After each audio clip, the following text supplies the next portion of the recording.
Hello friends, कैसे हैं आप सब। आप सभी का आपके अपने YouTube channel sociology with Sangeeta में मैं संगीता स्वागत करती हूं। और इस चैनल के माध्यम से हम लोग सोशियोलॉजी के कम्पिटिटिव एग्जाम के प्रिपरेशन करते हैं, जिसके अंतर्गत आपको यूट्यूब पे डेली 2 क्लासेस मिलती हैं। मॉर्निंग की क्लास में हम लोग कवर कर रहे हैं झारखंड माध्यमिक आचार्य के सोशियोलॉजी के सिलेबस को, जहाँ पे आप लोगों को unit wise topic wise syllabus को कंप्लीट कराया जा रहा है। साथ ही साथ हम लोग रात के 8 बजे कवर कर रहे हैं बीपीएससी टीआरडी 4.0 और यूपी पीएसडीटी के सोशियोलॉजी के सिलेबस को, जहाँ पे आप लोगों का एनसीईआरटी सीरीज चल रहा है, जिसमें आप लोगों का क्लास 11 और क्लास 12 के दोनों ही बुक का आप लोगों के बुक से रिलेटेड सारी इंपॉर्टेंट फैक्ट्स करवाई जा रही है। साथ ही साथ आपको एक्स्ट्रा फैक्ट्स भी करवाए जाएंगे। तो चलिए हम लोग क्लास को स्टार्ट करते हैं। और साथ ही साथ वैसे स्टूडेंट्स जो पेड ग्रुप से ज्वाइन होना चाहते हैं, पेड ग्रुप में आपको आपके सिलेबस के अकॉर्डिंग कंप्लीट मटेरियल्स जो भी मैं यहाँ पे आप लोगों को क्लास लेती हूँ उससे रिलेटेड जितने भी कंप्लीट नोट्स है वो आपको पेड ग्रुप में प्रोवाइड किए जाएंगे।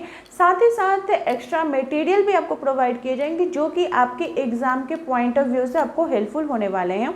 तो मैं अपने बारे में बता दूं, मैं 2013 से आपका +2 लेवल पर सोशियोलॉजी पढ़ा रही हूँ। तो आप मेरे साथ जुड़ सकते हैं, पेड ग्रुप को ज्वाइन कर सकते हैं, जहाँ पे आपको सोशियोलॉजी की तैयारी करवाई जाएगी। तो पेड ग्रुप में ज्वाइन होने के लिए आप इस नंबर पे कांटेक्ट करके नोट्स को परचेज कर सकते हैं, जहाँ पे आपको जैसे झारखंड माध्यमिक आचार्य का, तो इसके लिए आपको पेपर 1 और पेपर 2 दोनों का ही स्टडी मटेरियल मिलेगा। ठीक है, इसमें आपका पेपर 1 एंड पेपर 2 तो सोशियोलॉजी है, इसका तो प्रोवाइड करूँगी ही मैं। मेन फोकस तो हमारा सोशियोलॉजी में रहेगा। साथ ही साथ पेपर 1 का भी स्टडी मटेरियल मिलेगा, प्लस टेलीग्राम का लिंक भी पेड ग्रुप के स्टूडेंट के लिए रहेगा, जहाँ पे डेली आपका टेस्ट होगा। और ये टेस्ट कब से स्टार्ट हो रहा है, तो ये आपका टेस्ट 1 अगस्त से स्टार्ट होगा, जहाँ पे आप लोगों को topic wise miscellaneous type previous year के क्वेश्चन जो भी आपके एग्जाम के पॉइंट ऑफ व्यू से इम्पोर्टेंट हो वो सारे ही आपको टॉपिक यहाँ पे करवाए जाएंगे।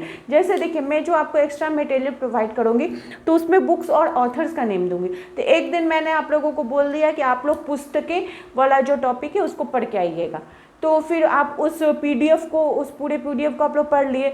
नेक्स्ट हम लोग वहाँ पे फिर उससे रिलेटेड टेस्ट को करेंगे। तो इससे क्या होगा, आपका थ्योरी भी कंप्लीट होते हुए चलेगा और आप लोगों का एमसीक्यू का भी प्रैक्टिस होते हुए जाएगा। तो चलिए आज का हमारा क्लास स्टार्ट करते हैं।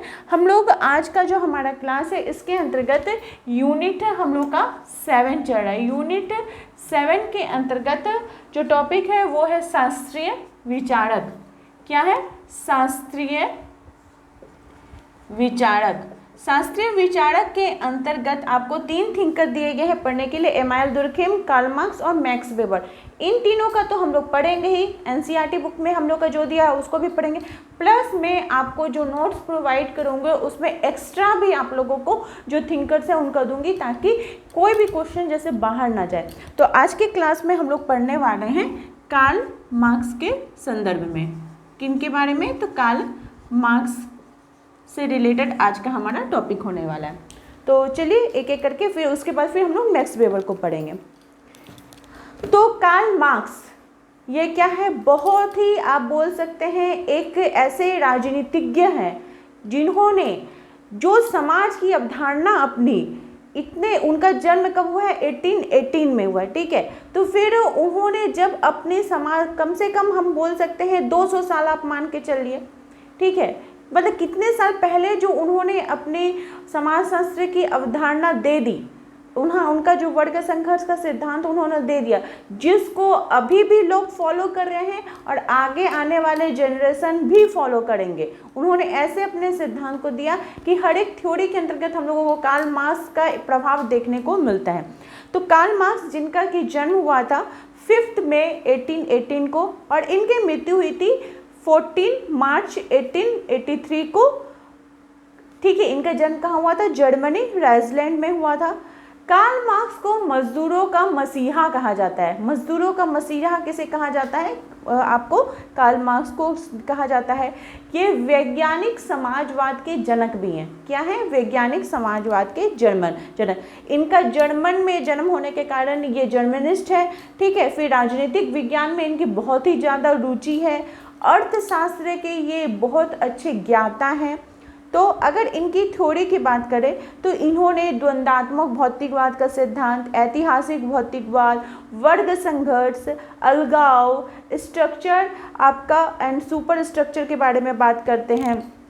उसके बाद ये वाद प्रतिवाद संवाद की बात करते हैं, उत्पादन प्रणाली के बारे में बात करते हैं, मिथ्या चेतना की बात करते हैं, अतिरिक्त मूल्य का सिद्धांत देते हैं। तो आज के क्लास में हम लोग क्या क्या करेंगे, इनके जितने भी इम्पोर्टेंट वर्क है इनको हम लोग देखते हुए चलेंगे, जो कि आपके एग्जाम के पॉइंट ऑफ व्यू से आपको हेल्पफुल होने वाला है। तो देखिए, इनकी थ्योरी की अगर बात की जाए तो इनका तो सबसे महत्वपूर्ण, जिससे क्लास को स्टार्ट करना ही मूर्खता होगी, सबसे पहले आप इसका याद रखें, इनके एक पुस्तक है और इनकी पुस्तक का नाम क्या है, दास कैपिटल। क्या है, दास कैपिटल, जिसमें उन्होंने अपने विचारों में भौतिक चीज़ों के बारे में बात की, पूंजीवादी विशेषताओं के बारे में बात की। ठीक है, दास कैपिटल के अंतर्गत ये बहुत ही इम्पोर्टेंट बुक है, इसको आप लोग जरूर याद रखिएगा। इससे रिलेटेड क्वेश्चन जो है एग्जाम में आपके जरूर देखने को मिलेंगे। फिर इनके जो सिद्धांत था द्वंद्वात्मक भौतिकवाद का सिद्धांत, हम लोग एक एक करके इनकी थ्योरीज को भी देखते हुए चलेंगे। इनकी जो पहली थ्योरी थी क्या थी, द्वंद्वात्मक भौतिकवाद, द्वंद्वात्मक भौतिकवाद। इस थ्योरी के अंतर्गत उन्होंने अपने सामाजिक जो सिद्धांतों के बारे में बात की थी। ठीक है, द्वंद्वात्मक भौतिकवाद का सिद्धांत के अंतर्गत किसमें की थी, तो इनकी जो पुस्तक थी फिलॉसफी ऑफ राइट, क्या नाम था, फिलॉसफी ऑफ राइट। इस पुस्तक के अंतर्गत इन्होंने बात की थी। इनकी बहुत सारे इंपॉर्टेंट बुक्स है, पहले हम लोग इंपॉर्टेंट बुक्स की तरफ देख लेते हैं, फिर थ्योरीज की तरफ देखते हुए चलेंगे। सबसे पहले इनकी बुक है होली फैमिली। क्या है, होली फैमिली, जिसकी रचना उन्होंने 1845 में की थी अपने सहयोगी इंगल्स के साथ।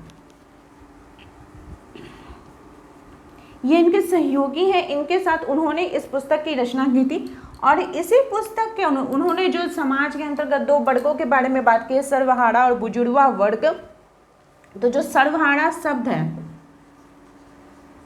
इसका प्रयोग उन्होंने इसी पुस्तक में किया था।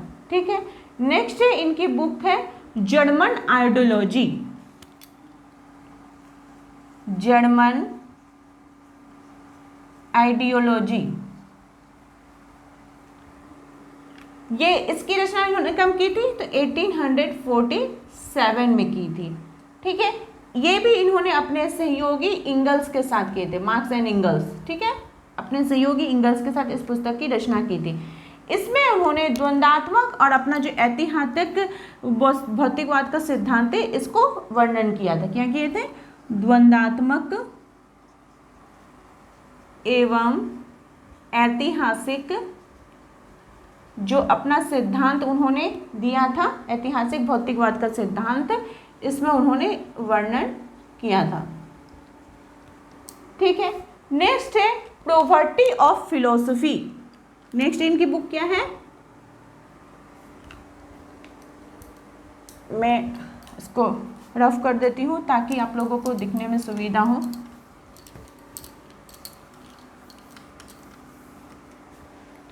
नेक्स्ट इनकी बुक है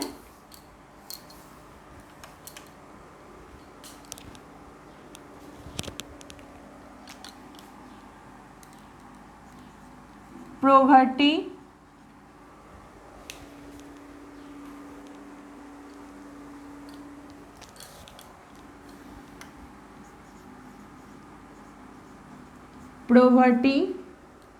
ऑफ फिलोसफी।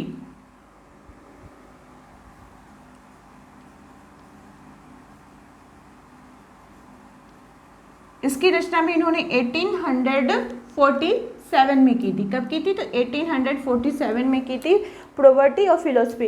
इसमें उन्होंने समाजशास्त्र में जो दरिद्रता, सामाजिक वर्ग की परिभाषा, इसके संदर्भ में बात किए थे। समाज शास्त्र में दरिद्रता और आपका समाजशास्त्र में दरिद्रता सामाजिक वर्ग की परिभाषा, सामाजिक वर्ग की परिभाषा इन्होंने दिया था।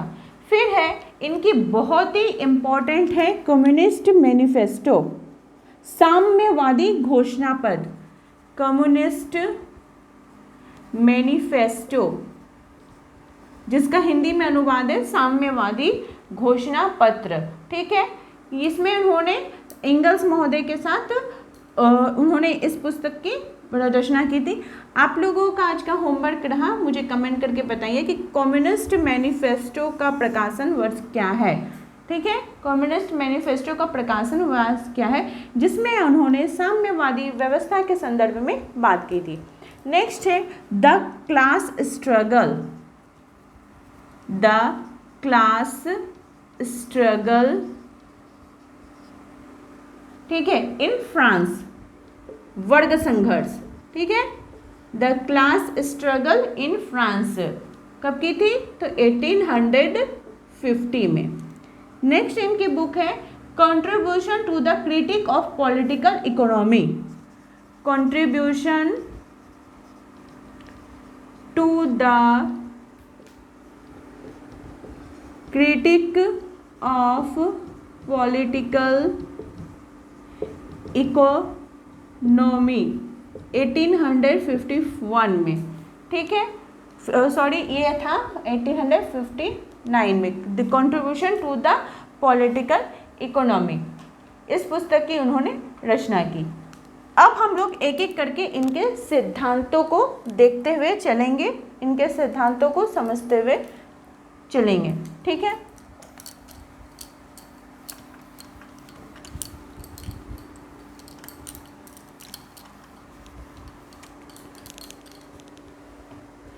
तो सबसे पहले अगर थ्योरी की बात की जाए तो आपके जो कार्ल मार्क्स ने सबसे पहली थ्योरी दी थी वो था आपका जर्मन विचारधारा, यानी जर्मन आइडियोलॉजी को वे प्रस्तुत किए थे। किसको किए थे, तो जर्मन आइडियोलॉजी को,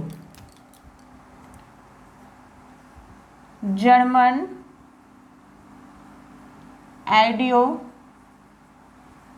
को प्रस्तुत किए थे, जर्मन विचारधारा, जिसके अंतर्गत उन्होंने ऐतिहासिक भौतिकवाद को भी वर्णन किया था कि, और वे प्रस्तुत करते हुए बताते हैं, उनका जो प्रस्तुत करने का कारण था कि द्वंद्वात्मक भौतिकवाद को सिद्ध करने के लिए उन्होंने इसे प्रस्तुत किया था। उनके प्रमुख तत्व थे आर्थिक निर्धारणवाद, ऐतिहासिक बौद्धिकवाद, और इसमें वे बोलते हैं कि जो स्टालिन महोदय ने जो कहा था कि ऐतिहासिक भौतिकवाद समाज के इतिहास की मिसाल होती है, उन्होंने अपने इस जर्मन विचारधारा, जर्मन आइडियोलॉजी में बात किए थे। इसके बाद कार्ल मार्क्स ने 5 प्रकार के आपके युगों के बारे में बात की है। कौन कौन से हो जाएगा, आदिम साम्यवाद, दास युग, सामंत युग, पूंजीवादी युग और साम्यवाद युग के संदर्भ में बात करते हैं। इनकी प्रमुख मान्यताओं के बारे में अगर हम लोग देखते हैं तो ये बोलते हैं कि मनुष्य इतिहास निर्माता तभी बन सकता है जब तक उसमें अस्तित्व बना रहे। ठीक है, तथा अस्तित्व के लिए वे आवश्यकता है, मतलब इतिहास निर्माता मनुष्य जिस संसार के अंतर्गत है, जब तक वो जीवित है तो जीवित रहने के लिए उसको रोटी, कपड़ा, मकान, ये सभी चीज़ें जो आवश्यक वस्तुएं हैं वो अगर रहेंगी, वो समाज के अंतर्गत कार्य करेगा, तभी तो वो कुछ उसको जाना जाएगा कि हाँ इसने कुछ कार्य किया है, समाज के लिए ये कोई कार्य किया है। ठीक है, साथ ही साथ वे बोलते हैं कि भौतिक मूल्यों की व्यवस्था के लिए मानव को उत्पादन करना होगा। अब हम लोग जो भौतिक वस्तुएं हैं जिसका कि हम लोग उपभोग करते थे, इसके लिए उत्पादन भी करना पड़ेगा। जो लोग वस्त्र का उत्पादन करे, भोजन का उत्पादन करे, तो उसको ग्रहण करने के लिए हम लोग को भी मेहनत करना पड़ेगा ताकि उन चीज़ों को हम प्राप्त कर सके, उनका उपभोग कर सके। उसके बाद बोला जाता है कि उत्पादन का कार्य होता है उत्पादन की प्रणाली पर निर्भर करता है कि जैसे श्रम प्लस उत्पादन की शक्ति, औजार, कौशल और उत्पादन की प्रणाली। अब एक चीज़ हमेशा ध्यान रखिएगा, जिस चीज़ का उपभोग ज़्यादा होता है आप उसका उत्पादन भी ज़्यादा करिएगा। जब कोई वस्तु का उत्पादन बहुत ज़्यादा, और आप समझ लीजिएगा इस चीज़ का उपभोग भी, लोग इसको यूज़ भी बहुत ज़्यादा कर रहे हैं, तभी उसका उत्पादन भी बढ़ता है। फिर वे बोलते हैं कि इतिहास के प्रत्येक घटना एवं परिवर्तन आर्थिक शक्तियों का ही परिणाम है। इतिहास की आप कोई भी घटना को ले लीजिए, किसी भी काल की घटना को ले लीजिए, उसमें आपको किसी ना किसी प्रकार से आर्थिक रिलेटेड जो चीज़ें हैं वो भी आपको देखने को जरूर मिलेंगी कि आर्थिक घटनाएं भी उस पर जरूर प्रभावित करते हुए उसको चल रही हैं। ठीक है, फिर उन्होंने उत्पादन प्रणाली में परिवर्तन से आर्थिक संबंधों तथा सामाजिक व्यवस्था में परिवर्तन की बात करते हैं। इसके बाद इनका एक है वाद, प्रतिवाद और संवाद। इनका क्या है? वाद, प्रतिवाद एवं संवाद। वाद, प्रतिवाद एवं संवाद। इसमें क्या होता है कि इसके अंतर्गत बोला जाता है, जैसे वाद हो गया वो आदिम साम्यवाद हो गया, प्रतिवाद हो गया वो दास युग हो गया, और संवाद हो गया जो सामंतवाद हो गया। फिर इससे धीरे धीरे आपका बढ़ते जाएगा पूंजीपति आ जाएगा, साम्यवाद आ जाएगा। इसके अंतर्गत फिर धीरे धीरे जैसे जैसे होगा ये चीज़ें हमें देखने को मिलेंगी। इसमें उन्होंने अपने परिभाषा देते हुए बताया कि जो किसान होता है, ठीक है, वो जब खेती करता है उसको अगर चावल लगाना हो तो वो क्या करता है, चावल का जो धान रहता है उसको लेके आता है, धान का बीज को लेकर आता है। चावल तो लगाने से उसको नहीं हो रहा है ना, उसको क्या लगाना पड़ेगा? धान लगाना पड़ेगा। धान लगाएगा, उससे जो चावल निकलेगा उससे वे फिर वो भोजन को ग्रहण करेगा। इसी प्रकार से समाज के अंतर्गत कोई भी वाद होता है उसका फिर प्रतिवाद होता है, फिर संवाद बनता है। जैसे कि वाद हो रहा है, मान लीजिए कि आप मुस्लिम के अंतर्गत जो तलाक प्रथा था वो चलते आ रहा, उसको वाद के रूप में आप उसको देख सकते हैं। फिर क्या हुआ, उसका प्रतिवाद किया गया कि नहीं ये चीज़ें सही हैं कि गलत है, इस चीज़ों के बारे में बातें की गई। तो फिर उसको और बेटर रिजल्ट करने के लिए उसका संवाद क्या निकला कि नहीं ये जो तलाक का नियम है उसको चेंज करना होगा। आप ऐसे भी समझ सकते हैं कि समाज के अंतर्गत पहले थे जो बाल कन्याओं का विवाह होता था, छोटे उम्र में शादी कर दिया जाता था, पढ़ाई लिखाई का वैसे व्यवस्था नहीं था। घर के जो सदस्य थे, माता पिता थे, वो सोचते थे कि शादी दे देंगे तो फिर कन्या के उद्धार हो जाएंगे हम लोग। तो फिर बोला है, फिर अब कम उम्र में शादी हो जा रही है तो उनको भी बहुत सारे उनको शारीरिक मानसिक क्षति मिल रही है। तो फिर देखा गया कि नहीं ये जो बात हुआ, फिर प्रतिवाद किया गया कि नहीं ये सही नहीं है, कम उम्र में लड़की का शादी देना अच्छी बात नहीं, उसको शिक्षित करना होगा, उसको पढ़ाना होगा, लिखाना होगा। एक उम्र फिर संवाद के रूप में एक उम्र तय किया है कि जो लड़की है उसका 18 वर्ष और लड़के का 21 वर्ष जब तक नहीं होगा तब तक शादी नहीं दी जाएगी, वो लोग बालिग कहलाएंगे, इससे नीचे के। तो फिर एक नया चीज़ निकला ना कि हाँ कि अब बच्ची को कम उम्र में शादी नहीं हो रहा है। तो ये थी उनके वाद, प्रतिवाद और संवाद के अंतर्गत। फिर उन्होंने अधोसंरचना, अधिसंरचना, ये सभी चीज़ें के बारे में बात की है, ये भी उनका सिद्धांत था। उन्होंने आर्थिक निर्धारणवाद का अपना सिद्धांत दिया। नेक्स्ट है इनका थ्योरी वर्ग संघर्ष की अवधारणा। वर्ग संघर्ष, इसमें वे बोलते हैं जो नेक्स्ट इनका सिद्धांत है वो क्या है? वर्ग संघर्ष।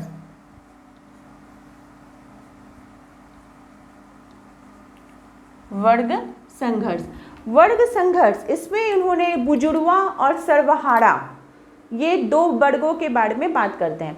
अब एक चीज ध्यान रखिएगा, ये जो बुजुर्वाकरण है इस शब्द का सर्वप्रथम प्रयोग किनके द्वारा किया गया था? गोल्डथ्रॉप के द्वारा। किनके द्वारा? गोल्डथ्रॉप के द्वारा।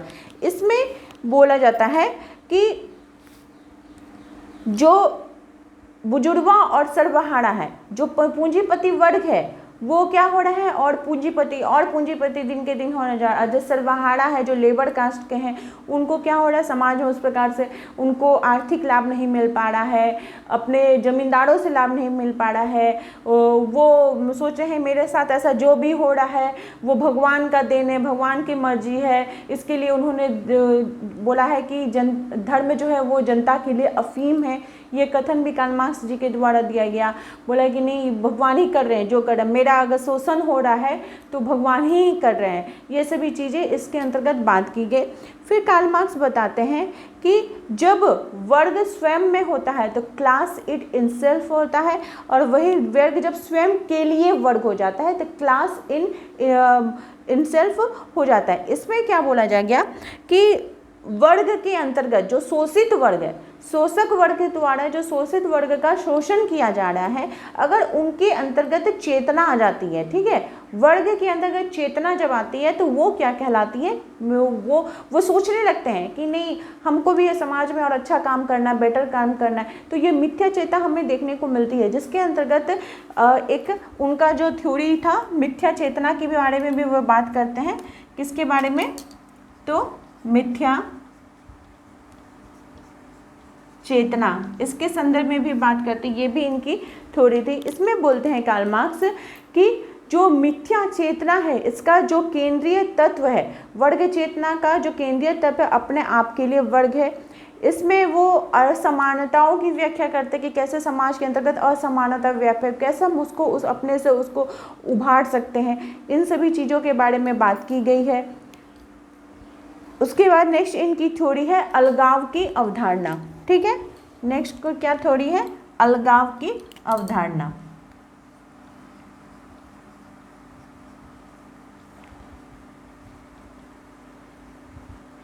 अलगाव की अवधारणा, इस थ्योरी को किनके द्वारा दिया गया है, तो कार्ल मार्क्स जी के द्वारा दिया गया है। इसमें बोला जाता है कि मान लीजिए आपके घर में भी लकड़ी का छोटा टेबल होगा, चेयर होगा, जो आगे में दादा दादी इन लोग यूज़ करते थे, इस प्रकार का टेबल आपको देखने को जरूर मिलता होगा। तो इसमें आपको देखने को क्या मिलता होगा कि एक चेयर, एक टेबल को एक कारपेंटर जो बढ़ई है वो उसको बना रहा होगा, ठीक है, और उसको बनाने में 10 दिन का समय भी लगता है। लेकिन वो जब उसको उस चेयर को, उस टेबल को बनाता है तो उसको बहुत ज़्यादा उसके साथ लगाव महसूस हो जाता है, ठीक है। तो वो देखता है कि ये मेरे, और वो सोचता है कि इसको मैंने बनाया। लेकिन अभी जो हमारा वर्तमान युग है, औद्योगिकरण के प्रभाव में आने के कारण अब क्या हो रहा है, मशीनरी इतने ज़्यादा हो जा रही है कि अगर चेयर का ही निर्माण हो रहा है तो हर एक पार्ट का अलग अलग मशीन में हो रहा है, और अलग अलग मशीन को चलाने के लिए अलग अलग लोग लगे हुए हैं। तो कोई एक व्यक्ति कोई एक चीज़ का निर्माण नहीं कर रहा है। जैसे आप इसको, इस पेन को ही क्यों ना पकड़े, तो इसका कैप का निर्माण कहीं होगा, निब का निर्माण कहीं होगा, इंक का निर्माण कहीं होगा, बॉडी का निर्माण कहीं होगा। तो इस एक पेन को बनाने के लिए भी बहुत सारे जो मिस्त्री कारीगर लगे हुए हैं, तो सब वो देख रेख कर। तो इससे क्या हो रहा है, इस पेन के साथ लेकिन किसी का जुड़ाव नहीं होगा। अगर कोई व्यक्ति, एक व्यक्ति अगर उसके ऊपर काम करता है, वो तो बोलता है कि ओ ये टेबल मैंने बनाया, ये चेयर मैंने बनाया, तो ये अलगाव की स्थिति होगी। साथ ही साथ हमारा परिवार का भी जो अभी स्थिति ऐसा हो गया है कि परिवार के जो मुखिया है, जैसे आप मान लीजिए फादर को ही ले लीजिए, या फिर किसी घर में अगर औरत भी वर्किंग वुमेन है तो वो लोग क्या करें, माँ भी जो है, तो जब उसके घर का बच्चा सोया हुआ रहेगा सुबह में, तभी फादर को, मदर को चला जाना होगा काम करने के लिए। फिर जब वो अपना रात में 12 घंटा 10 घंटा का ड्यूटी करके आ रहे हैं, तब भी उनका बेटा वो घर में सोया हुआ वो उसको देखने को मिलेगा। तो इससे क्या, वो बच्चे के साथ माता पिता का अलगाव होते जा रहा है, ठीक है, क्योंकि वो देखने को मिल ही नहीं रहा है, उसको प्रेजेंस ही नहीं मिल रहा है। तो ये सभी जो चीज़ें किस लिए हो रहा है, तो पूंजीपति वर्ग के कारण लोग क्या कर रहे हैं, और मेहनत करना चाहते हैं और पैसा कमाना चाहते हैं, जिसके कारण ये अलगाव की स्थिति देखने को मिलती है। तो ये था इनकी अलगाव की अवधारणा। फिर है नेक्स्ट इनका अतिरिक्त मूल्य का सिद्धांत। इनकी इंपॉर्टेंट थ्योरी है, यहाँ पे मैं लिखती हूँ अतिरिक्त, जिसको सरप्लस वैल्यू भी बोला जाता है, अतिरिक्त मूल्य का सिद्धांत। तो मैं आपको जितना ये सारे करवा रही हूँ, इसी के अंतर्गत आपको एग्जाम में देखने को मिलेगा, ठीक है। और मैंने किसके बारे में बात की, अधिसावयवी, अधोसावयवी, आर्थिक निर्धारणवाद, वर्ग संघर्ष, ये सभी चीज़ें किसकी हैं, तो कार्ल मार्क्स की है। देखिए अतिरिक्त मूल्य का सिद्धांत के बारे में क्या बात किया जाता है कि जैसे मैंने आपको बताया कि समाज के अंतर्गत 2 वर्ग हुए, बुजुर्ग और सर्वहारा वर्ग हुए। मतलब पूंजी, आप इसको ऐसे समझ सकते हो, जो पूंजीपति वर्ग एक लेबर वर्ग है।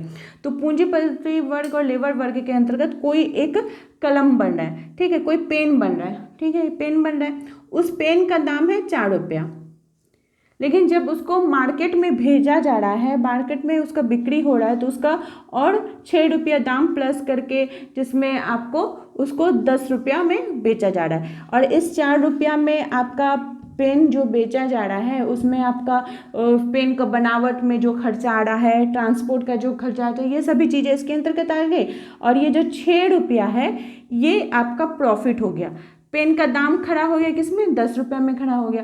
तो लेकिन जो लेबर हैं, ठीक है, जो आपके सर्वहारा वर्ग के लोग हैं उनको तो इसी में से ही पैसा मिल रहा है, उनका जो कॉस्टिंग है वही मिल रहा है। लेकिन जो प्रॉफिट है, ये जो प्रॉफिट है ये उनको मिल नहीं रहा है। ये प्रॉफिट पूरा लाभ कौन ले रहा है, बुजुर्गा वर्ग, जो पूंजीपति वर्ग है वो ले रहा है। यानी अतिरिक्त मूल्य जो है होना चाहिए कि दोनों में ही, लेबर को भी देना चाहिए और मालिक को भी देना चाहिए, लेकिन मालिक लोग क्या कर रहे हैं, इस चीज़ को पूरा यूज़ कर ले रहे हैं। तो यही था इनका अतिरिक्त मूल्य का सिद्धांत। और आई होप आप लोगों को कार्ल मार्क्स की जो थ्योरी है वो पूरे अच्छे प्रकार से समझ में आ गई होगी। कल के क्लास में हम लोग डिस्कस करेंगे मैक्स वेबर से रिलेटेड थ्योरीज को। इसी प्रकार से आप लोग चैनल के साथ बने रहिए। आप सभी का मेरे चैनल में बने रहने के लिए बहुत बहुत धन्यवाद।